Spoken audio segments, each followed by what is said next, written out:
Abra sua Bíblia no livro de Miqueias. Está escrito, versículo 8 do capítulo 6.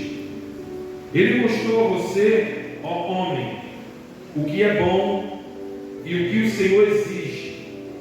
Pratique a justiça, ame a fidelidade e ande humildemente com o seu Deus. Irmãos, esse é o texto que eu me deparei hoje e fui meditar. E esse texto, ele está dentro de um contexto mais abrangente do que se trata o assunto aqui que Miqueias está relatando e o que Deus está falando através do profeta.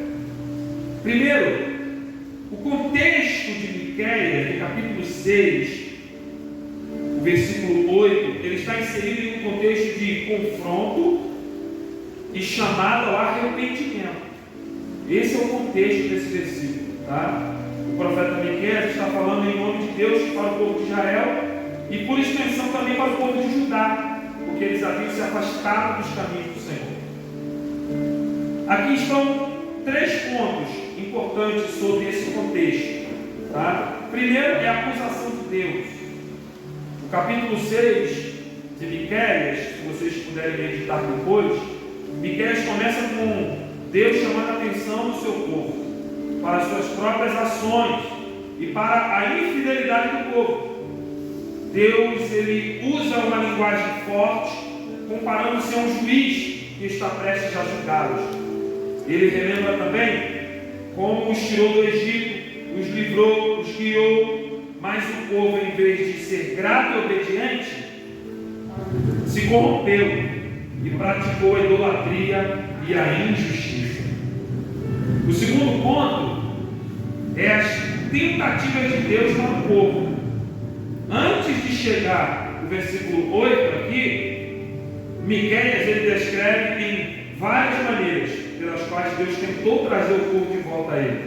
Ele menciona sacrifícios, ofertas e rituais religiosos que o povo praticava. Mas Deus deixa claro que esses fatos feitos com o coração distante e impuro não tinham valor para ele. Deus rejeita a religiosidade vazia. Ele rejeita a religiosidade vazia. Então aqui, ele tenta trazer o povo para ele. Ele faz de tudo para poder mostrar para o povo. E ele vai, e lembra para o povo, ele deixa claro que vocês estão fazendo rituais, vocês estão sacrificando, mas isso para mim não tem valor se o coração de vocês não estiverem em mim de verdade. E o terceiro ponto aqui nesse contexto, do versículo 8 do capítulo 6 de Miqueias, é o chamado à verdadeira adoração. Então esse é o contexto. Aqui, capítulo 6 de Miqueias, versículo 8. O chamado à verdadeira adoração aqui é para que o povo realmente vivesse de acordo com o que eles falam. Deus, ele está tratando com o povo aqui no capítulo 6, do versículo 8 de Miqueias, para que o povo verdadeiramente o adorasse não só com a boca, com os sacrifícios, com as oferendas dos animais, mas que o povo realmente tivesse essa conduta dentro deles, fosse aquilo que eles praticassem de verdade. Portanto, Miqueias capítulo 6, verso 8, é uma resposta de Deus a uma pergunta implícita do povo. Olha o que está escrito na pergunta: o que o Senhor exige de nós? Que sacrifícios devemos oferecer? A resposta é clara: não são rituais externos que mais importam, mas sim um coração justo, misericordioso e humilde, que anda em comunhão com Ele. É um chamado para uma fé viva e prática, que se manifesta em como vivemos as nossas vidas. Isso aqui é basicamente o contexto do capítulo 6 de Miqueias. Tá bom? Então, para a gente entrar aqui no discorrer desse estudo, o título é: o que Deus espera de nós? O que Deus espera de nós? Esse é o título desse estudo. Miqueias capítulo 6, versículo 8. E pensando dentro desse contexto todo do qual nós falamos aqui, resume de uma forma assim, concisa, o que Deus espera de nós. Eu vou tentar destrinchar aqui essa mensagem em 3 tópicos principais. Primeiro, repita comigo: praticar a justiça. Praticar a justiça. Segundo, amar a fidelidade. E terceiro, andar humildemente com Deus. Andar humildemente com Deus. Então, dentro desse texto de Miqueias, capítulo de número 6, versículo de número 8, eu consegui tirar esses 3 tópicos importantes. Primeiro, vamos meditar o que está escrito. Ele mostrou a você, ó homem, o que é bom e o que o Senhor exige. Pratique a justiça, ame a fidelidade e ande humildemente com o seu Deus. Que coisa maravilhosa, né, irmãos? E pegando esse gancho, primeiro tópico: praticar a justiça.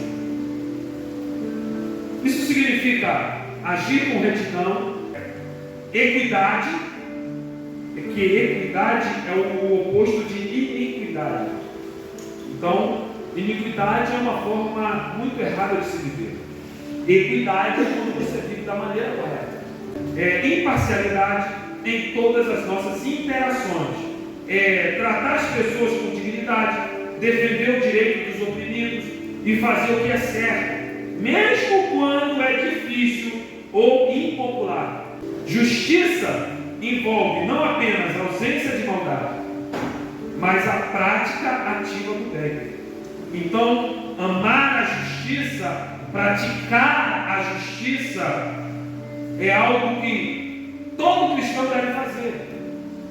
A pergunta que eu faço é: será que nós temos amado a justiça? Será que temos praticado a justiça? Será que temos vivido a justiça? É interessante saber. Eu acho que a melhor pergunta que se deve fazer é: há justiça em mim? Será que há justiça em mim? Será que eu tenho justiça em mim? É uma pergunta interessante.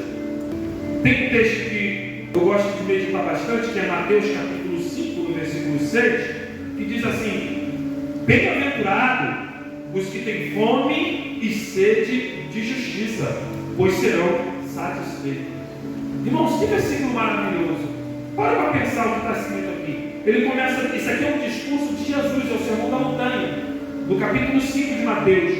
E Jesus está falando, isso é palavras de Jesus. E ele diz: bem-aventurados. Primeiro, bem-aventurado é feliz.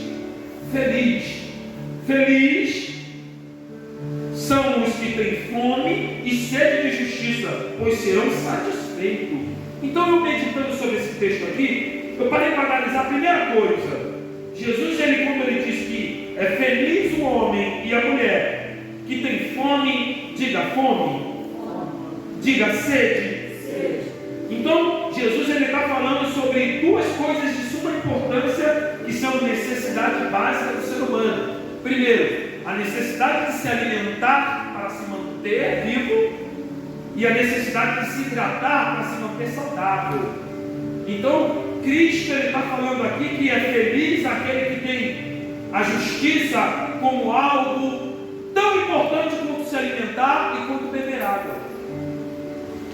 Então, isso me leva a entender que justiça não é algo que eu tenho dentro de mim, é algo que eu só posso receber dele.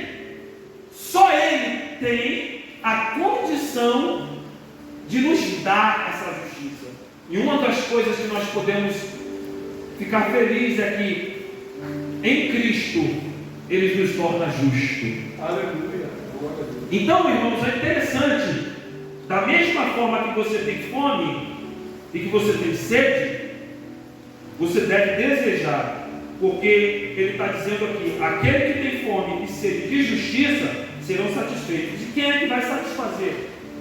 Quem é que vai te dar esse alimento de justiça? Quem é que vai te matar a tua sede de justiça? É Deus, é Cristo, é o céu, é a redenção, é a salvação. É isso, irmãos, que Jesus está querendo dizer. Então, o primeiro ponto aqui, dentro do contexto de Miqueias 6, versículo 8, é que nós devemos, o que Deus exige do homem é praticar a justiça. E praticar é aquilo que eu aprendo e eu coloco para frente. Eu pratico aquilo que... Ninguém pratica aquilo que nunca aprendeu.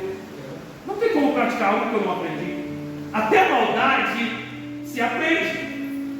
Até a malícia se aprende. E quando se pratica a maldade, é porque se aprende com os exemplos. Então é importante esse tópico aqui, que praticar a justiça é o que Deus exige de nós.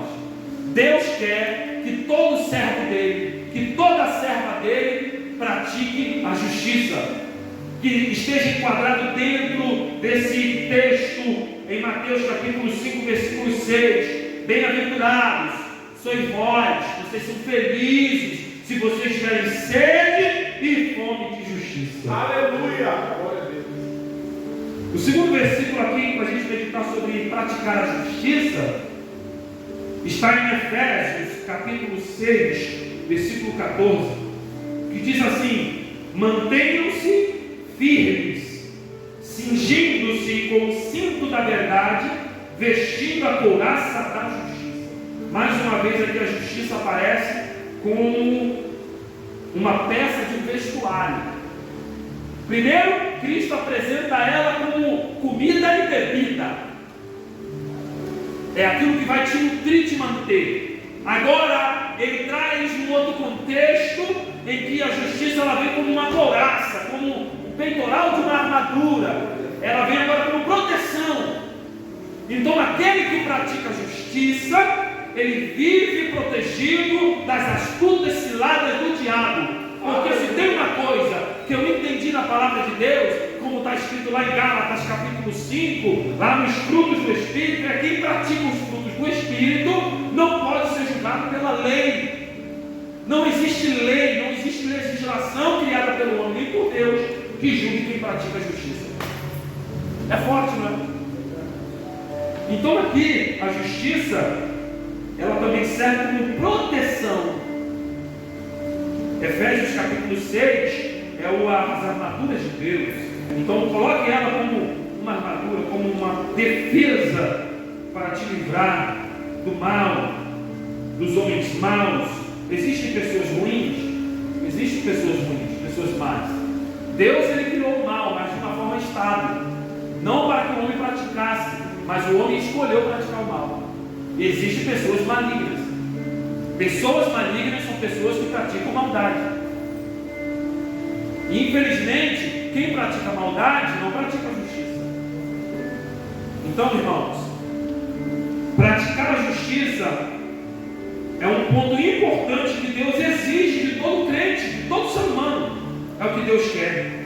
Em Provérbios, de número 14, na verdade, versículo 34, está escrito assim: a justiça engrandece a nação, mas o pecado é uma vergonha para qualquer povo. Escuta isso aqui. A justiça engrandece a nação, mas o pecado é uma vergonha para qualquer povo. Praticar a justiça faz com que o povo de Deus seja abençoado.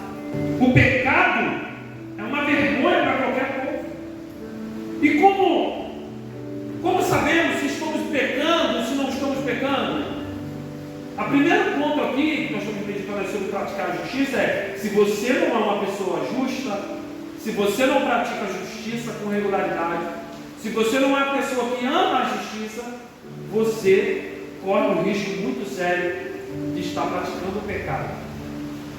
Porque a pergunta que Miqueias está fazendo e que Deus está respondendo é que Ele exige de nós que pratiquemos.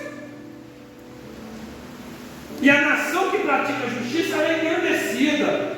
A igreja, eu posso pegar aqui e colocar no contexto da igreja. Se a igreja pratica a justiça, a igreja ela é engrandecida. Mas se ela pratica o pecado, é vergonha. Nesse contexto simboliza a retidão. E a retidão, ela é o fruto da justiça. Porque uma pessoa reta, visto o meu servo Jó, homem bom, fiel, íntegro, Aleluia, glória a Deus. diante de Deus, Jó, ele praticava a justiça. Embora Jó não tivesse essa noção de que ele era um homem justo diante de Deus. Mas sabe o que eu acho interessante? É que Jó era um homem tão justo, que a luta que veio sobre Jó foi muito pesada. E ele veio com fogo do céu, queimou tudo, destruiu tudo, matou os 10 filhos. E em nada Jó pecou. Praticou a justiça ou não? Deus é muito bom. Segundo ponto, para a gente meditar sobre o que Deus exige de nós, o que Deus espera de nós. O segundo ponto, o primeiro é praticar a justiça. E o segundo é amar a fidelidade. Amar a fidelidade. Ou misericórdia, dentro desse contexto também. Essa parte do versículo fala sobre o amor, a bondade, a compaixão, a lealdade. Deus deseja que sejamos pessoas que demonstram misericórdia para com os outros, que somos fiéis em nossos relacionamentos e compromissos, e que vivemos com integridade. É um convite para cultivar um coração generoso e compassivo. Praticar a misericórdia é amar a fidelidade, é ser fiel. Não é fácil, porque a nossa misericórdia ela tem uma régua muito pequena. Muito. É bem verdade que existem pessoas que não merecem misericórdia. Isso é um fato. Tem pessoas que infelizmente não desfrutarão da misericórdia de Deus. Imagina da nossa. Por que devemos amar a fidelidade? Essa é uma pergunta. Por que devemos amar? Primeiro, porque ela é a natureza de Deus. Diga comigo, Deus é fiel. Porque Ele é. Olha o que está escrito no Salmo 86, versículo 15. Porque devemos amar a fidelidade, pois ela é a natureza de Deus. Olha só. Mas tu, Senhor, és Deus compassivo e misericordioso, muito paciente, rico em amor e em fidelidade. Aleluia, glória a Deus. Olha a natureza de Deus. Olha o que o salmista revela para nós. Deus, Ele é a pura fidelidade. E existe um porquê Deus é fiel. Porque a natureza dele não sofre variação igual a minha, igual a sua. A minha fidelidade ela tem um limite. Ela tem uma régua muito pequena também, que em determinado momento eu posso deixar de ser fiel, mas Deus continua sendo fiel. Aleluia. Olha o que está escrito em 2 Timóteo, capítulo 2, verso 13. Se somos infiéis, Ele permanece fiel, pois não pode negar a si mesmo. Essa é a natureza de Deus. E isso é bom você entender a natureza de Deus, porque Deus ele é tão fiel, a natureza dele é tão pura, a fidelidade faz parte do ser de Deus, que ele não pode negar a si mesmo. Não pode. Eu nego a mim mesmo, Deus não nega a ele mesmo. E é por isso que nós fomos alcançados pela graça. Porque se Deus tivesse essa sombra de variação, se Ele negasse a Ele mesmo, acabou para a gente. Não ia ter como. E é bom isso, entender que Deus não pode negar a si mesmo, não para você ter liberdade. Deus Ele é fiel, Ele não vai mudar, Ele não pode negar a si mesmo, então eu posso fazer e acontecer. É exatamente por Ele não poder negar a si mesmo que você tem que tomar cuidado. Porque Ele não vai mudar. Ele é justiça, não aprendemos aqui que temos que praticar a justiça. Porque tem muita gente aí que gosta de dizer, não, Deus é amor, Deus é amor, Deus é amor. Mas Ele também é justiça. Então, meus irmãos, não devemos esquecer que se ele não pode negar a si mesmo para ser fiel a você, mesmo você sendo infiel, ele também não pode negar a si mesmo para ter que te cobrar quando você estiver no erro. Não tem para onde correr. Deus não pode negar a si mesmo. E por que acreditar na fidelidade de Deus? Por que acreditar? É uma pergunta também interessante. Olha o que está escrito em 1 João, capítulo 1, versículo 9. Se confessarmos os nossos pecados, Ele é fiel e justo para perdoar os nossos pecados e nos purificar de toda a injustiça. Aleluia, glória a Deus. Irmãos, isso aqui é tão poderoso, porque você tem que entender. Nós estamos vivendo, e eu tenho conhecido pessoas, eu já conheci muitas pessoas, em que elas vêm para Cristo, elas recebem aquele abraço amoroso de Deus, elas se deixam ser purificadas dos seus pecados, elas entram no relacionamento com Deus, mas não sei o que é que acontece, que no passar do tempo, essas pessoas acabam falhando, e às vezes esquecem que Deus, Ele continua sendo fiel, Ele não vai mudar, e muitas das vezes, irmãos, nós pecamos e abandonamos Deus porque não acreditamos mais na sua justiça. Irmãos, eu estava falando isso hoje para uma pessoa, e eu disse para ela, eu falei, olha, mais do que você perdoar aos outros, você deve perdoar a si mesmo. Porque tem muita gente que está deixando a presença de Deus, porque intrinsecamente parou de acreditar que Deus é fiel. E por Ele ser fiel, confessa.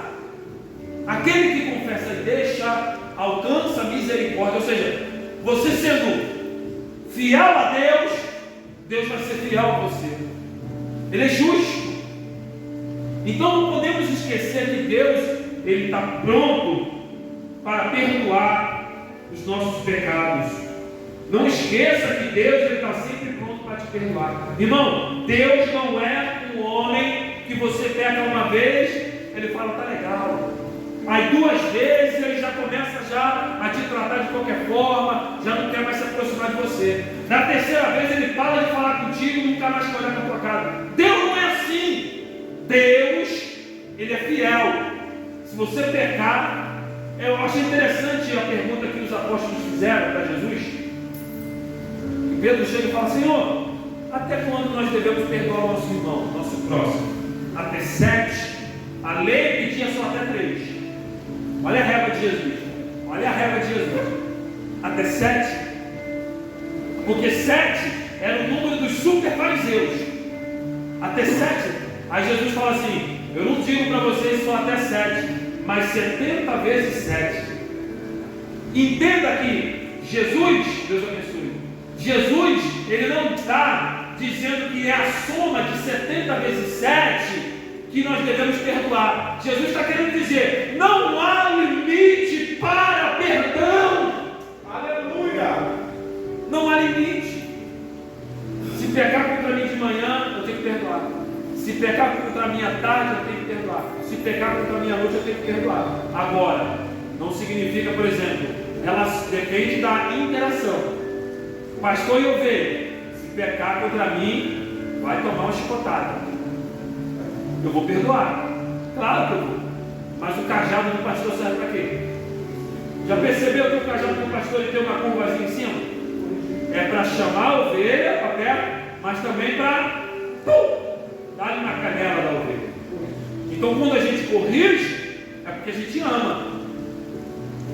Meu filho é a mesma coisa. Se pecar contra mim, vai sentir o peso na minha mão. É igual minha mãe falava, para comer o meu pirão tem que sentir o gosto do meu cinturão. A velha era assim. Então, meus irmãos, temos que entender que esse segundo ponto aqui do livro, do contexto de Miqueias, capítulo 6, versículo 8, é que nós devemos amar a fidelidade, temos que ser fiéis. porque essa é a natureza de Deus. Deus é fiel. E como é que você sabe que uma pessoa é crente de verdade? Quando ela é fiel. Quando ela é fiel em seus princípios, em seu caráter, em suas atitudes, ela tem fidelidade nela. É uma pessoa gerada por Deus. O Espírito habita dentro dela. Para a gente fechar essa sessão aqui, nós estamos caminhando no final. O versículo de 1 Coríntios, capítulo 10, versículo 13, me chama muito a atenção. E é maravilhoso esse texto. Olha o que está escrito: não sobreveio a vocês tentação que não fosse comum aos homens, e Deus é fiel, e Ele não permitirá que vocês sejam tentados além do que podem suportar, mas quando forem tentados, Ele mesmo providenciará o escape para que possam suportar. Aleluia. Irmãos, isso aqui é para quem ama a fidelidade. Isso aqui é para quem é fiel. Porque Deus, Ele conhece a nossa estrutura. Então, se eu sou uma pessoa fiel, eu não estou sujeito, eu não estou isento de ser tentado. Eu serei tentado. Jesus foi tentado. Você vai ser tentado. Agora, não vem tentação sobre nós senão humana, ou seja, comum aos homens. É coisa que eu entendo, é coisa que eu posso aceitar ou rejeitar. Mas com a tentação, Cristo Ele vai dar para nós, Ele vai providenciar.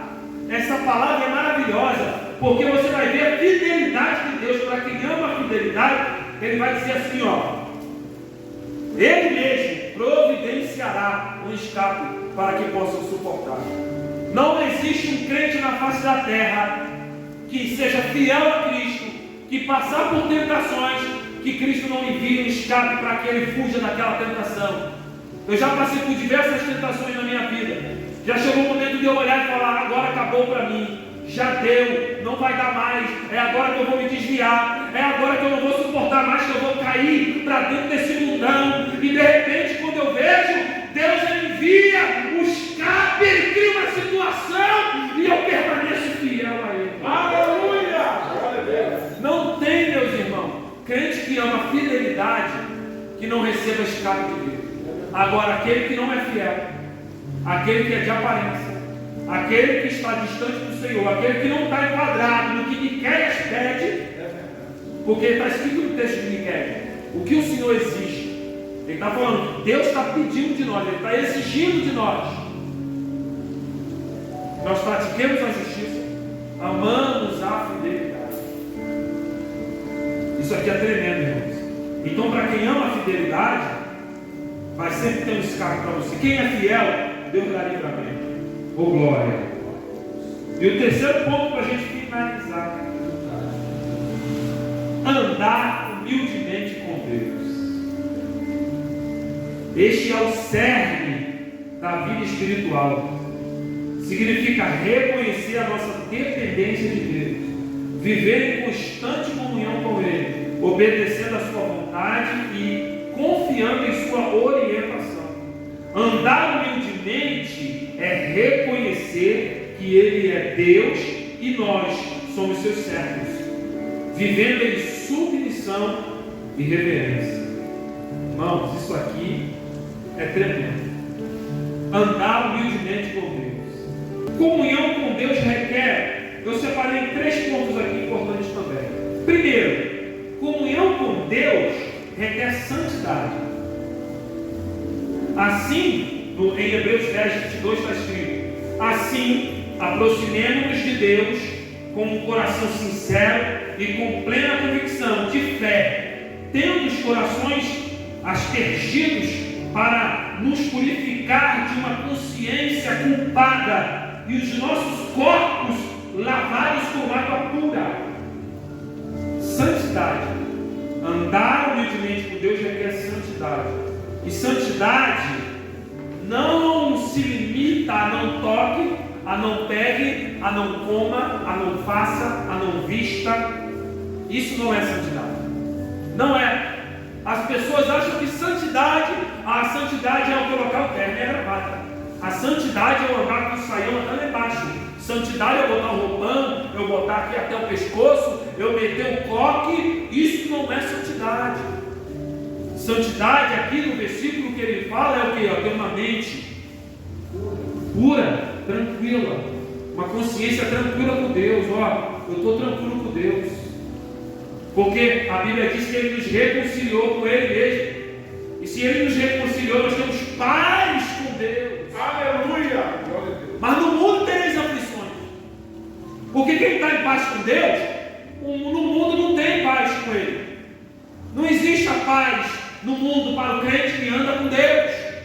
Quem anda com Deus, meu irmão, tem que andar com uma consciência tranquila, sabendo que está vivendo diante da vontade do Senhor. Andar humildemente com Deus, além de entender que você depende dEle, você tem que ter santidade. O segundo ponto aqui, andar humildemente com Deus, ter comunhão com Deus, requer obediência. Em 1 João capítulo 3, verso 24, está escrito assim: os que obedecem aos seus mandamentos, nele permanecem, e ele neles. Do seguinte modo, sabemos que ele permanece em nós, pelo Espírito que nos deu. Então, a obediência é um requisito sine qua non para se manter diante de Deus.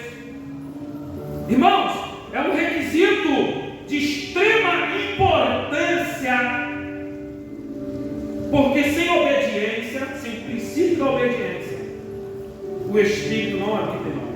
Porque aquele diz: os que obedecem aos seus mandamentos, nele permanece. Quem é obediente permanece nos mandamentos. E ele neles, ele quem? O Espírito. Do seguinte modo, sabemos que ele permanece em nós. Como que a gente tem discernimento de saber que o Espírito está na nossa vida? Quando a gente permanece fiel aos seus mandamentos. Quando a gente permanece obedecendo à vontade de Deus para a nossa vida. É por isso que aquele que rouba não rouba mais. É por isso que aquele que se prostituía não se prostitui mais. É por isso que aquele que matava não mata mais. Aquele que roubava não rouba mais. O que mentia não mente mais. O que enganava não engana mais. O que traía não trai mais. O que bebia não bebe mais. Irmãos, a diferença está aí. Em permanecer obedecendo. E quando permanecemos obedecendo, o Espírito permanece em nós. Aleluia! Porque o Espírito ele consegue discernir, ele sabe quando estamos na obediência para com Deus. Irmão, eu não tenho como discernir, dizer como se você está obedecendo a Deus ou não.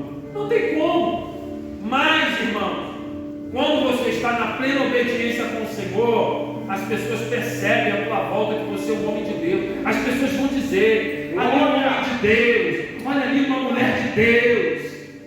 Porque as suas atitudes, as suas interações, o seu comportamento, a sua palavra, tudo aquilo que você faz, reflete a tua obediência. Aleluia! É importante a obediência para andar humildemente com Deus. E terceiro ponto, para fechar aqui essa sessão: comunhão com Deus requer permanência. Filhinhos, agora permaneçam nele, para que, quando ele se manifestar, tenhamos confiança e não sejamos envergonhados diante dele na sua vinda. 1 João capítulo 2, versículo 28. Olha o que ele está falando, irmão. Olha que coisa. Permanecer, ser constante. Não é assim que nós falamos? Portanto, meus amados irmãos, sede firmes e constantes e sempre abundantes na obra do Senhor, sabendo que o vosso trabalho não é vão no Senhor. Irmãos, um dos requisitos para se ter comunhão com Deus e andar humildemente com Deus é permanecer. Filhinhos, agora permaneçam nele, para que quando ele se manifestar, tenhamos confiança e não sejamos envergonhados diante da sua vinda. Irmãos, isso aqui é muito sério. Nós estamos vivendo em uma época em que as pessoas estão brincando de ser cristãos. Hoje ser cristão virou um status muito elevado. Hoje as pessoas, antes todo mundo falava, eu sou espírita, era status. Hoje, eu sou evangélico, virou status. Porque a igreja hoje se tornou muito popular. A igreja hoje ela está adequada ao mundo. Hoje tem igrejas que você não consegue saber se ela é uma instituição mundana ou se ela é casa de Deus. Não consegue. Porque as pessoas que estão ali são pessoas que não são pessoas que permanecem, pessoas constantes, pessoas que sabem o que querem. Hoje nós vivemos em uma época em que as pessoas passam o começo do ano todo na presença, aí quando vai chegando no meado do ano, tem gente que quando chega o carnaval, ele se desvia. Vai curtir o carnaval assim, com a consciência limpa, ó. Pulando ali os blocos, maravilha. Aí depois que acaba tudo isso, aí ela volta.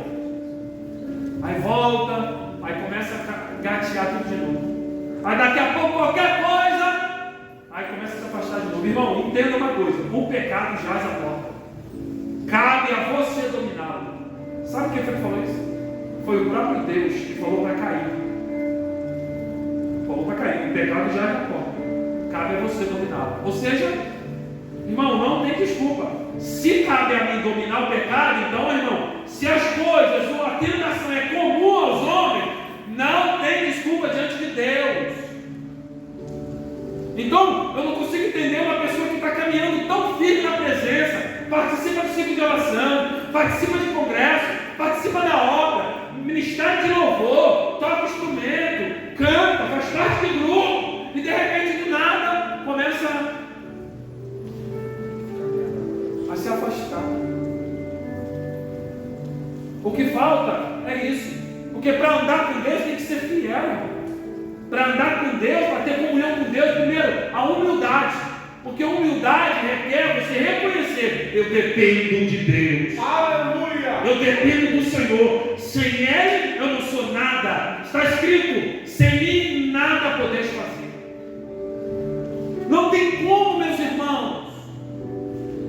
Andar em comunhão com Deus requer permanência. Sabe qual é o problema? É que nós temos uma geração de crentes que são muito fracos. Uns crentes que Jesus, para eles, só vai até um certo ponto. Até aqui Jesus ele domina. Depois daqui não, é tudo comigo mesmo, Senhor. Não se mete nesse negócio não. Jesus é amor. Não julgueis para que não seja julgado. E é assim que a gente está vivendo.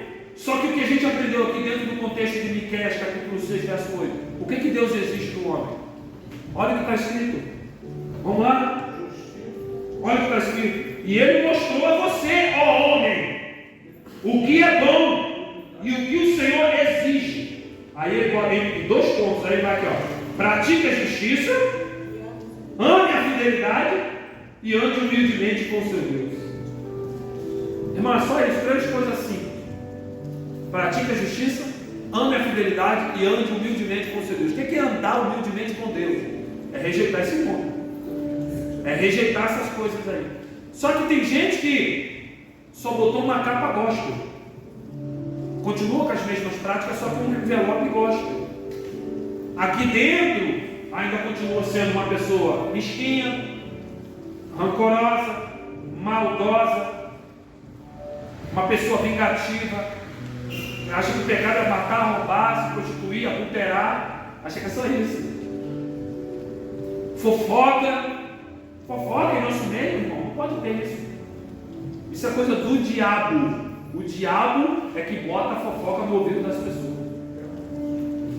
Irmão, a pessoa que pratica fofoca, Deus não ouve a oração dela. Pode orar quando você quiser. Deus não ouve a tua oração. Tem gente até que nem ora mais, né? Que gosta de praticar fofoca, nem ora mais. Ele fala mais dos outros do que fala com Deus. Irmão, isso não é uma característica de quem anda humildemente. Andar humildemente com Deus, irmão, é revestir de uma nova criatura. É ser uma pessoa nova. Irmão, eu vejo Zombar do outro é muito fácil. Zomba da necessidade alheia, da fraqueza do outro. Cadê? Essa pessoa anda humildemente com Deus, quer andar humildemente, quer ter uma autoconsciência de que você não vale nada. Tu não presta.